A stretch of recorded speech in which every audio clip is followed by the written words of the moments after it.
Seigneur des Seigneurs, le roi des rois. Même quand Jean-Baptiste l'a vu, il lui a dit, ce n'est pas moi qui dois te baptiser, mais c'est toi qui dois me baptiser. Mais Jésus lui dit, mais laisse que la parole de Dieu s'accomplisse maintenant. Donc c'est que Dieu attirera dans ta vie vers les hommes qui sont loin. C'est pour cette raison, j'aime la compagnie des joints. Amen. Amen. Vous savez, j'aime la compagnie des joints. Tous mes amis ont quelque chose d'étrange dans leur vie. Pourquoi? Parce que je crois que dans leur compagnie, écoutez-moi, les fers aiguisent les fers. Amen. Et dans cette compagnie-là, je pourrais bénéficier des grâces que je n'ai pas dans ma propre vie. Amen. Parce que j'ai contact avec ces hommes, ils vont transformer ton vie. Alléluia. Dis Amen. Oh frère, dis à celui qui est près de toi, choisis tes amis. Choisis tes amis. Choisis tes amis. Choisis tes amis. Alléluia. Amen. Vous savez, beaucoup de gens s'allient par alliance avec des gens, mais qui n'ont pas de connexions spirituelles. Qui ne peuvent opérer rien dans leur vie. Ces connexions sont méchantes. Ces connexions ne peuvent rien apporter dans votre vie. Connectez-toi avec les gens qui peuvent changer ta destinée. Amen. Qui peuvent changer la destinée de votre vie. Amen. Et ce sont ces gens-là qui peuvent transformer votre avenir. Dis Amen. Oh Jésus. Jésus est parti vers Jean. Il est parti vers Jean. Mais qui étaient ces gens? Jean n'a jamais fait un miracle. N'est-ce pas? Il prêchait seulement. Et il avait seulement un message depuis qu'il a commencé. Répandez-vous. Car le royaume des cieux est proche. Il avait, donc partout il allait, il ne changeait pas les messages. Écoutez-moi frère, si je commence avec répandez-vous et nous finissons avec répandez-vous, vous allez fuir. Alléluia. Mais Jean avait seulement un seul message. Il dit répandez-vous, alléluia. Et pendant tout son ministère, il ne prêchait que la repentance. Et il n'avait pas un autre message à prêcher. C'est la repentance. Mais il était établi comme un prophète. Jésus lui-même dit, aucun qui est né dans le ventre de femme est comme cet homme-là, Jean-Baptiste. Mais il n'a jamais fait aucun de miracle. Mais il était un prophète de la part de Dieu. C'est la révélation. Alléluia. C'est extraordinaire. Jésus est venu.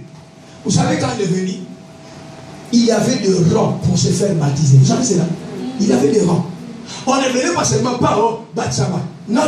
Il y avait des rangs. Et Jésus aussi était allé dans les rangs. Quelle humilité. Fils de Dieu. Enfant de Dieu. L'homme qui était choisi par Dieu. Dieu lui-même témoigne, ceci est mon fils. Mon fils unique. Écoutez-les. Est-ce que vous comprenez ce que nous disons ici? Mon fils unique. Toi qui étais l'enfant de Dieu, tu n'es pas le fils unique. Le fils unique, c'est lui, Jésus. Le grand frère de toutes choses, c'est lui. Et Dieu déclare, voici le fils unique de Dieu. Mais il est parti en ordre. En ordre. C'est une grande leçon, frère. Il est parti en ordre. Il est entré. Donc tous les gens sont déjà en ligne. Jésus aussi est venu. Il est entré en ligne. Et il s'approche pour voir son heure. Son heure commence. Quand il est arrivé, frère de gens, je l'ai regardé et dit, oh, mais c'est lui le Messie. C'est lui le Messie. Et je lui dis, mais c'est toi qui dois me baptiser. Ce n'est pas moi qui te baptiser. Non, laisse que la parole de Dieu s'accomplisse. Amen. Il a pris Jésus. Écoutez-moi, c'était extraordinaire. Je vais te dire quelque chose. Il y a des grands secrets pour savoir l'onction. Il y a des gens peut-être que tu penses qui n'ont pas l'onction, mais ils ont l'onction sur eux. Dieu doit te directionner de savoir qui a la présence de Dieu dans sa vie. Qu'est-ce qu'il y a que Dieu est en train de faire dans la vie de cet homme? Écoutez-moi, vous savez, c'est extraordinaire. Jean-Baptiste, premièrement, il ne s'habillait que des animaux de peau. C'est ridicule, n'est-ce pas? Jésus ne s'habillait pas de cette femme-là. Lui, il avait seulement une tunique. Une tunique. Écoutez-moi, si un prédicateur venait avec une tunique ici à l'église, est-ce que vous allez accepter? Vous n'allez pas accepter. Mais Jean venait avec la tunique. Dans les décès, il prêchait avec la tunique, il était là. Avec la tunique, il criait. Et les gens venaient, prophète de Dieu, prophète de Dieu. Donc pour discerner les prophètes, tu dois avoir l'esprit de Dieu. C'est l'esprit de Dieu qui doit alors t'amener à saisir des connaissances et des révélations. Jésus il ne mangeait pas le pain. Il ne mangeait pas ce que les hommes mangeaient. Il ne mangeait que des sauterelles et des miel. Quel type de nourriture toute sa vie? Ça, c'est l'un des exigences de l'onction. C'est l'un des exigences de... Amen. Amen. Il ne mangeait pas tout ce que les gens mangent. C'est là qu'il était consacré à l'éternel. Il ne mange pas tout. Il ne dit pas tout. Il ne s'assied pas tous avec des gens. Il fait des choses. Je vais te dire, l'onction te rendra différent. Alléluia. Tu seras différent au milieu des gens. Tu seras différent même dans ta propre vie. Gloire au Seigneur. La gloire de Dieu réellement est dans ta vie. Moi, je vois mal un homme qui a l'onction mais qui vit dans les désordres. Je m'étonne de ces choses. Parce que l'onction te rendra différent, frère. Il y a d'autres choses que les gens acceptent et que toi, tu ne pourras pas accepter. Tu n'acceptes pas ça. Pourquoi? Parce que tu es mis à part pour servir Dieu.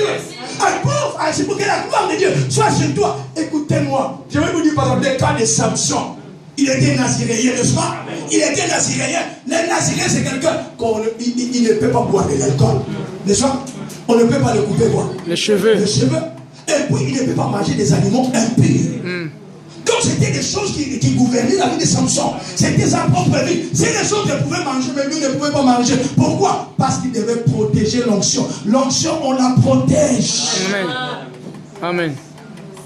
On protège l'onction. Et tu dois vivre une vie un peu différente avec les autres. Quand tu es en train de protéger la présence de Dieu dans votre vie. C'est pour cela que beaucoup de gens perdent l'onction. Pourquoi? Ils ne savent pas comment vivre dans leur vie. Alléluia. Oh Jésus. Dis Amen. Amen. La Bible dit, après être baptisé, la Bible nous dit, le ciel souffrit. Et quand le ciel souffrit, la Bible dit, la présence de Dieu descendit sous la forme d'une colombe et vient sur Christ, se reposa sur Christ. La Bible nous dit clairement, c'est pour cela que je disais hier, que l'onction, c'est la présence de Dieu qui vient sur la personne. La Bible nous dit, après avoir reçu l'onction de Dieu, qu'est-ce qui va se passer? L'Esprit de Dieu lui conduit dans les déserts. Dis Amen. Amen. Vous savez, l'onction te conduira là où il y a des démons. Yes. Parce que, je vais te dire, c'est l'onction réellement est en toi, l'onction brise les joues. Et elle te conduira dans les lieux les plus difficiles. Pourquoi? Pour que tu saches que Dieu est dans ta vie. Amen. Parce que c'est l'onction de Dieu qui transforme la vie d'une personne, qui commence à changer la vie d'une personne. Et c'est pour cela, il te prendra et te mettra dans le désert. Jésus est parti partout, prêchant la bonne nouvelle et délivrant ceux qui étaient sous l'oppression du diable. Parce que Dieu était avec lui. Avec quoi? Avec l'onction. Dis Amen. C'est pour cela, écoutez mon frère. Une personne qui a l'onction ne pleure pas inutilement. Pourquoi Dieu t'a donné l'onction? C'est alors pour briser les joues. Et tu dois être dans la place où tu dois briser les joues. Dis Amen. Amen. Et les gens reconnaissent que toi tu as la présence de Dieu. Parce que l'onction transforme. Mais aujourd'hui, les gens ont peur des choses qui est compliqué dans l'herbe. Oh papa, c'est que tu n'es pas un enfant de Dieu. Si tu es un enfant de Dieu, tu dois rester là jusqu'à la victoire. Et que les démons sachent eux-mêmes qu'ils ne peuvent pas rester près de toi. C'est ce que moi j'ai déclaré hier. Ils ne peuvent pas rester près de toi parce que la présence de Dieu est dans ta vie. Amen. Frère, il a seulement un choix. Quand un sorcier veut habiter ma maison, ou bien tu t'es convaincu, tu meurs. Des choses importantes qui vont te laisser, qui vont agir dans votre vie. Tu te convertis parce que tu comprends maintenant Dieu, ou bien au coup. Ça c'est la réalité, frère. Nous parlons de l'onction aussi, de la présence de Dieu, c'est extraordinaire. Écoutez-moi, frère. Oh, c'est extraordinaire de noter, frère, qu'un oiseau vivant ne peut pas s'élever sur ta tête. Un oiseau vivant, il y a un télémbo, il y a c'est réellement l'oiseau, il est celui qui est vivant. Et quand il est vivant, vient te répondre sur toi. Cela veut dire, il n'y a pas le feu en toi. Mais quand le feu est en toi, c'est quelque chose de l'ennemi se repose sur toi, c'est brûlera. Amen. Pourquoi le feu de Dieu en toi brûlera toutes ces choses-là? Va brûler toutes ces choses-là. Parce que la gloire de Dieu dans ta propre vie va commencer à transformer totalement ta vie. Et Jésus-Christ était baptisé. La Bible nous dit, quand il est sorti du désert, la Bible nous dit, sa renommée s'est répandue dans tout le territoire. Dis amen. Quand il est sorti du désert, sa renommée est partie partout. C'est extraordinaire de noter. Vous savez, il y a des questions extraordinaires à se poser. Jésus, de 1 à 30 ans, il n'était pas connu. Il n'était pas connu. Il n'était pas connu. Même que quand il est né, Jérusalem, ce n'est pas tout le Jérusalem qui a su qu'un sauveur était né. Personne. C'était seulement le mage et le berger, après Hérode lui-même qu'elle était formée. Mais d'autres gens ne connaissaient pas que le Messie était venu. Les gens qui ont su, c'était aussi Siméon et Anne qui servaient dans l'éternel, dans le jeûne et la prière, n'est-ce pas? Et c'est là ils ont entendu que le Messie est là. Elle va à la maison de Dieu pour prier ce temps. Frères et sœurs, c'est extraordinaire de foi. Nous pouvons louper ce que Dieu est en train de faire. Amen. Dis amen. Vous savez, frère, j'aimerais te dire, Dieu ne multiplie pas des occasions. Il ne multiplie pas des occasions. Dieu ne fait des choses uniques au moment opportun et au temps opportun. Amen. Et si tu rates ces choses, c'est fini dans ta vie. Il y a d'autres choses que tu rates, c'est pour ta propre vie. Et tu dois saisir les temps de Dieu. La Bible nous dit, Jésus dira, l'Israël ne savait pas les temps de sa visitation. Quand ils étaient visités par Dieu, ils n'ont pas su le temps. Écoutez, mon frère, tu peux avorter tout ce que Dieu veut faire dans votre vie sans comprendre les temps. Sans comprendre les temps. Et toi, tu dois comprendre les temps de Dieu. Qu'est-ce que Dieu veut faire dans votre propre vie? Et dans quel temps il veut le faire dans votre vie? Comprendre ces choses. Avant 30 ans, Jésus n'était pas connu. Mais il était le Fils de Dieu. Qu'est-ce qu'il faisait avant 30 ans? Il était parmi les hommes. Il était charpentier. N'est-ce pas? Amen. Il était charpentier. Comme vous passez là, il était charpentier. Oui, il était charpentier. Il était charpentier. Jésus faisait charpentier. Il travaillait avec son père. Il faisait tout ça. Il vendait donc ceux qui travaillaient, il vendait cela. Il vendait. Jésus faisait ça. Peut-être c'est une histoire pour toi, mais c'est la réalité. C'était comme ça.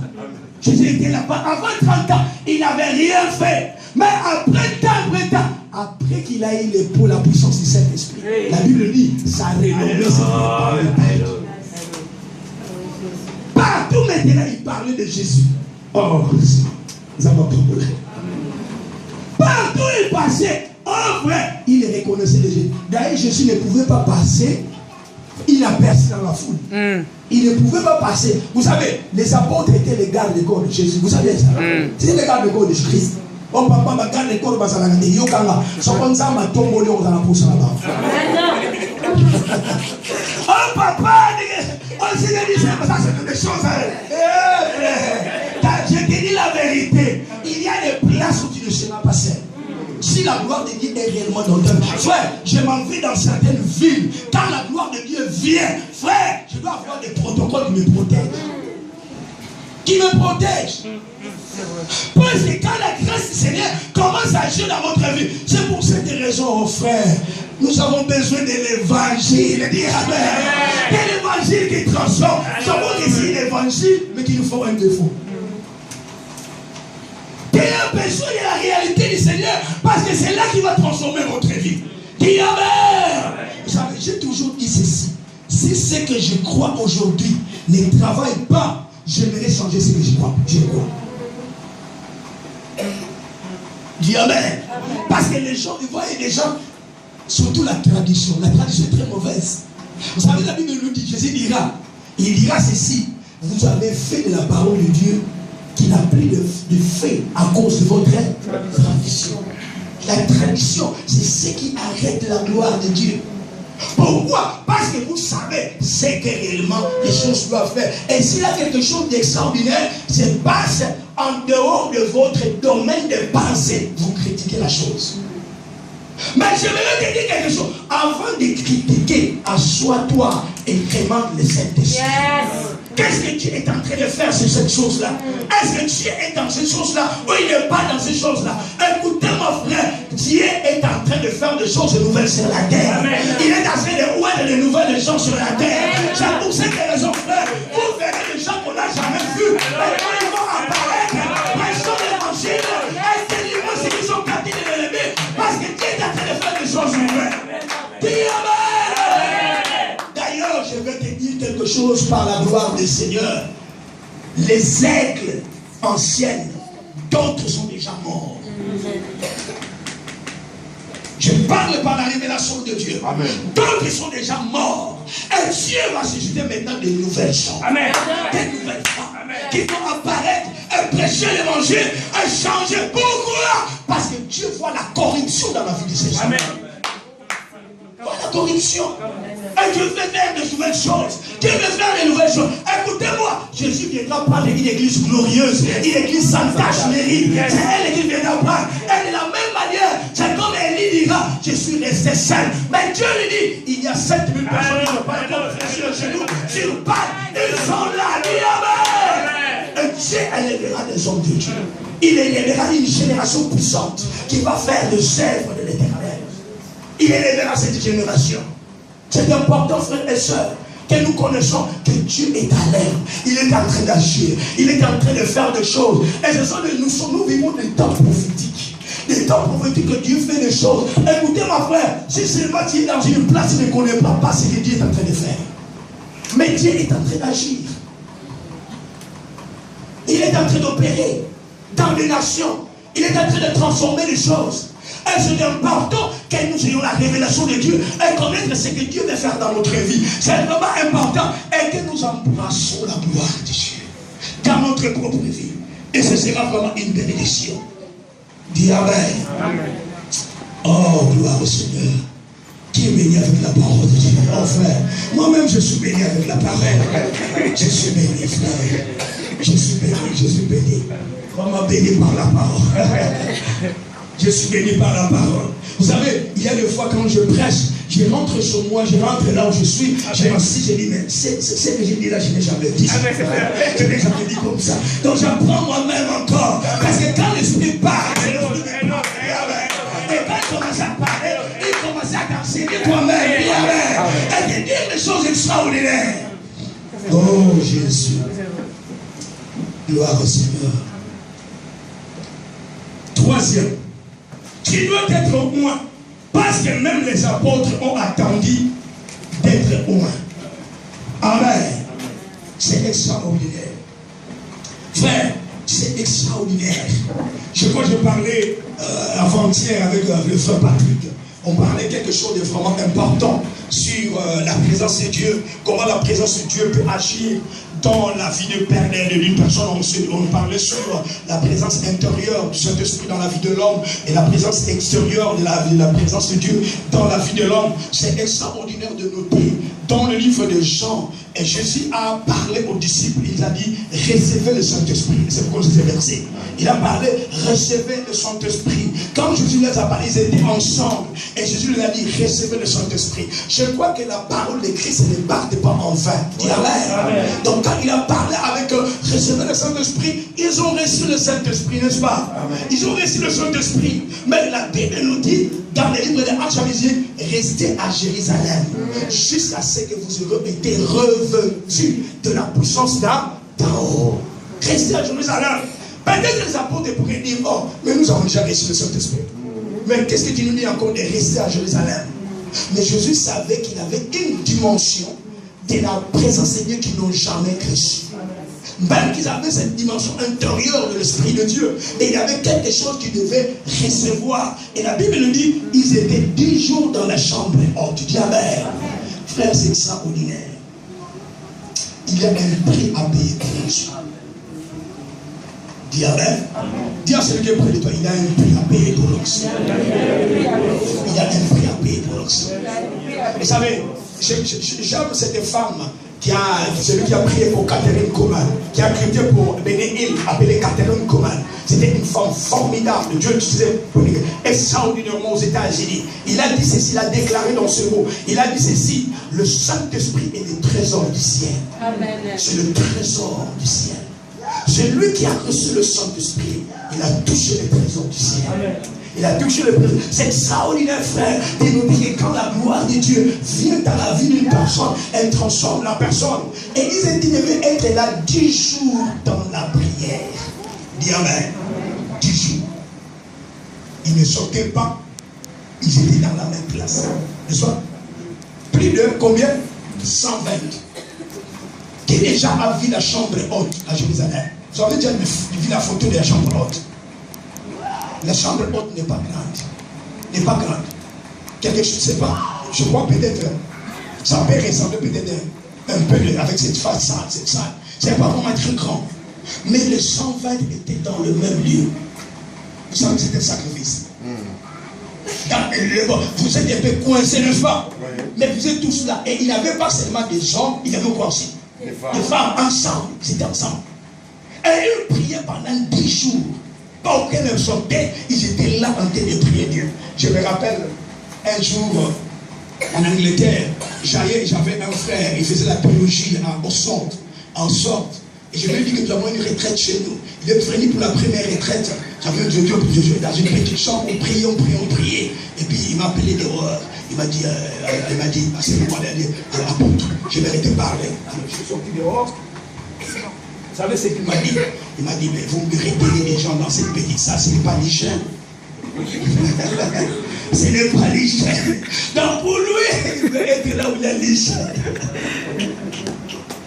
Moi, ça c'est la facilité que nous avons. Nous n'avons pas d'argent pour notre grande place. Mais ce que nous avons, nous voulons le consacrer au Seigneur. Amen. Nous venons si vous venez, il n'y a pas d'hygiène. Mais c'est la même chose aussi pour eux. Voilà la petite salle. 120 étaient là. Il devait payer un prix. Pendant 10 jours, il devait prier. Et n'oubliez pas, le jour que le Saint-Esprit devait venir, n'était pas l'air informé. Ils étaient là priant, se demandant quel jour il viendra. Donc, ils pouvaient rester même une année dans la salle de cette salle-là. Priant toujours. Parce qu'il les a dit seulement attendez. Il n'a pas dit le temps. Il n'a pas dit l'heure. Attends seulement. Donc, ils sont entrés là, ils sont en train de prier. Frère, il faut le dévouement de l'église. Hein? Le dévouement de l'église. Et quand on dit frère, bon, ça va, on arrête maintenant. On va prier ici jusqu'à la semaine prochaine. Il y aura des raisons qui vont sortir. Des raisons. Pasteur. Non, il y aura des raisons formidables. Pourquoi? Parce que jusque-là, pour avoir certaines choses de Dieu, ça demande un prix à payer. Amen. Le sacrifice. Amen. Un prix à payer. C'est extraordinaire. Est-ce que vous savez cela? Je me rappelle quand Isabelle avait commencé ses campagnes à Kinshasa. Il a dans ce témoignage, il a dit, il dormait quoi? Par terre. Presque une année entière. C'était un prix à payer. Oui, on a la bellesse. Bandi. Le code, tu auras des problèmes. Mais parce que c'est un prix que tu dois payer pour quelque chose de grand qui doit se faire. Tu dois payer ce prix-là. Et la vie chrétienne aussi demande des sacrifices. Il faut payer certains prix. Et ce prix-là, que toi tu payes, ce sera là le prix qui t'appellera à la gloire du Seigneur. Amen. Donc il y a un prix à payer à toute chose. Est-ce que tu vois, on peut te donner le BMW au fêlé. BMW au fêlé, Yassika. Tout nouveau. On te dit, prends le BMW au fêlé. On ne te fera jamais. Parce que c'est très cher. C'est très cher. Donc il faut avoir toujours l'argent de payer. Et de la même manière, il y a d'autres choses spirituelles qu'on échange qu'avec un prix. Il y a toujours un prix que tu dois payer pour échanger ces choses. Tu ne peux pas seulement les recevoir comme ça. C'est des choses vues à travers un prix et tu dois payer ce prix. Mais maintenant le problème, quel est le problème? Beaucoup de gens ne veulent pas payer le prix. Ils veulent les recevoir entre les mains de ceux qui ont payé les prix. Mais eux-mêmes, ils ne veulent pas payer les prix. Mais j'aimerais t'aider. Et je crois que c'est les Français qui disent, au lieu de donner quelqu'un de poisson, apprends-les à pêcher. Et tu auras tes propres poissons. Et pour toi, tu as comment pêcher, donc tu ne manqueras pas de poissons. Chaque jour, tu auras des poissons parce que tu connais comment payer les prix. Alléluia. Si tu comprends ce que je suis en train de dire. Il y a un prix à payer pour toutes ces choses. Des fois, les gens ne comprennent pas qu'il y a un prix. Même quand la gloire de Dieu vient dans une place, il y a un prix qui a été payé.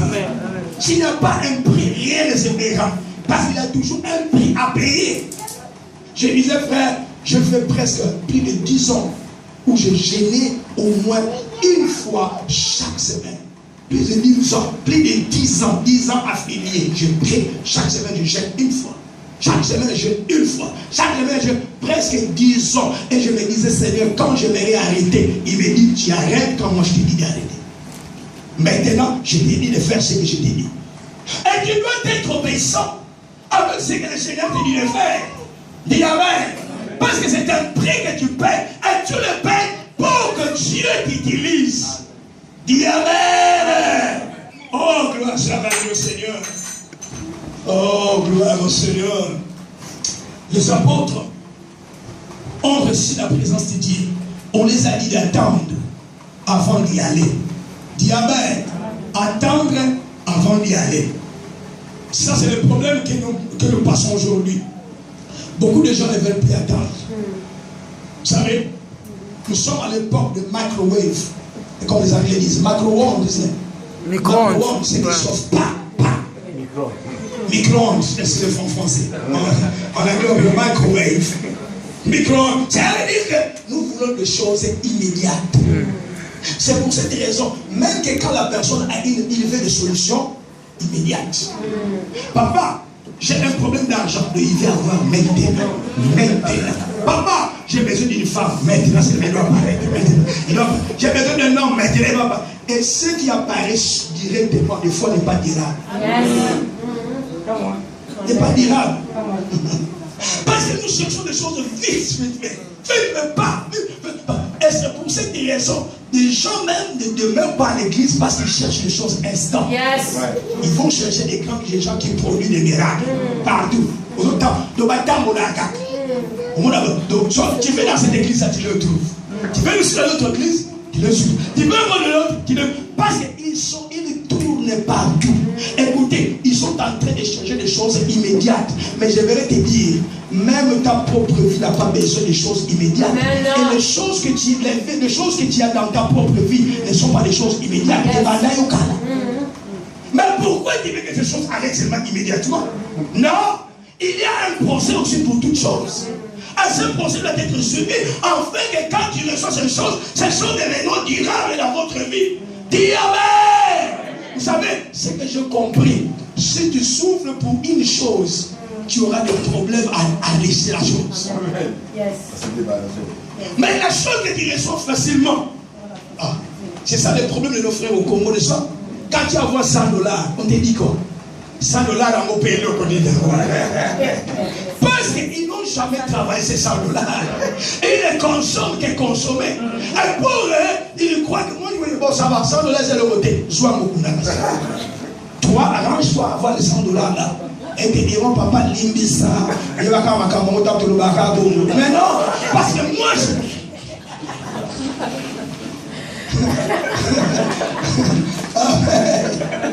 parce que les choses ne savent, ne dirent pas. Mais j'aimerais te dire ce soir, c'est important que nous puissions avoir des choses qui sont durables. Dis Amen. Et pour que nous ayons, nous devons être dans la présence de Dieu.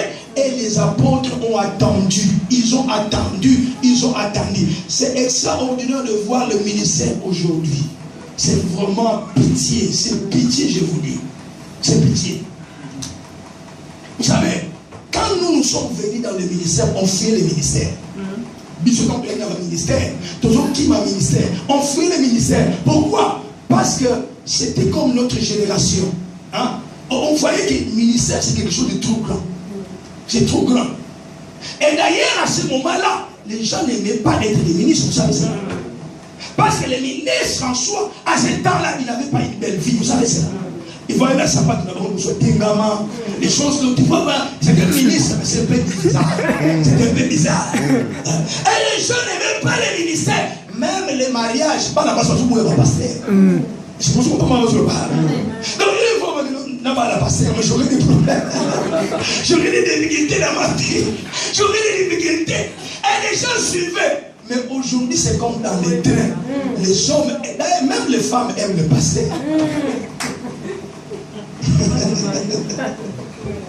Pourquoi? Parce que aujourd'hui, le ministère est devenu quelque chose de blâme. Des blâmes. Donc, même quelqu'un, les gens, même, je veux dire, c'est aujourd'hui, les gens, des fois, ne sont pas appelés dans les ministères, mais ils s'achètent eux-mêmes le micro et ils s'en vont. Ils s'en vont. Ils achètent des instruments et s'installent. Et les ministères commencent. Mais avant, ce n'était pas comme ça. Donc, quelque part, frère, je vais te dire, il y a un prix à payer. Il y a un prix à payer. Écoutez-moi, quand Dieu commence à utiliser ta vie, les gens ne comprendront pas le principe, le prix que tu payes. Ils verront seulement les résultats, mais ils ne connaissent pas le prix. Mais c'est toi qui dois connaître le prix que tu payes. Le prix que tu payes pour voir ces choses se faire dans votre vie. Pour voir le ministère se manifester dans votre vie. Il y a un prix à payer. Et les apôtres ont payé ce prix-là. Dis Amen. Amen. Vous savez, la mère, je vois des gens et Jacques est venu vers Jésus. Vous savez cela? Il est venu vers Jésus. Qu'est-ce qu'il lui a dit? Prends mes fils. Jean, mets-les de ton côté. Et de l'autre de ta gauche. C'est la mère qui réclame. Il réclame pour ses enfants. C'est ça. Il réclame pour ses enfants. Mais Jésus, souvent, c'est ce que Jésus dira. La coupe que je vais boire. Vous savez, la coupe que je vais boire, ils ne peuvent pas les boire. Je connais qu'ils les boiront après. Mais maintenant, ils ne peuvent pas boire cette coupe. Donc cela veut dire qu'il y a un prix à payer à tout ce que nous faisons. Il y a un prix, frère. Il y a un prix. Il y a un prix. Toi, tu peux aller finir la prédication. Tu dors, mais moi, je ne dors pas, je prie. Et il y a toujours un prix à payer. Et les gens ne comprennent pas le prix que nous payons. Et de la même manière, pour avoir la gloire de Dieu, il y a un prix à payer. Dis Amen. Et ce prix-là doit être dans ta vie. Et connaître ces choses, c'est là où Dieu va commencer à faire de grandes choses dans votre vie. Quand vous connaissez le prix que vous payez dans votre vie, et ce prix-là, tu ne pourrais pas l'égaler à autre chose. Oh Jésus. Gloire au Seigneur. Il y a un prix, frère, à payer pour notre vie. Il y a un prix à payer que nous devons payer chaque jour. Dis Amen. Amen. Vous voyez, c'est pas facile, frère. Je te dis, c'est pas facile de voir. Les gens voient des choses du ministère comme sont faciles, mais elles ne sont pas faciles. J'aimerais te dire, frères et sœurs, si peut-être aujourd'hui, je vais être avec vous peut-être pendant une semaine pour vous bénir, mais j'ai laissé mes enfants, j'ai laissé ma femme, n'est-ce pas? C'est un prix à payer. Et ma femme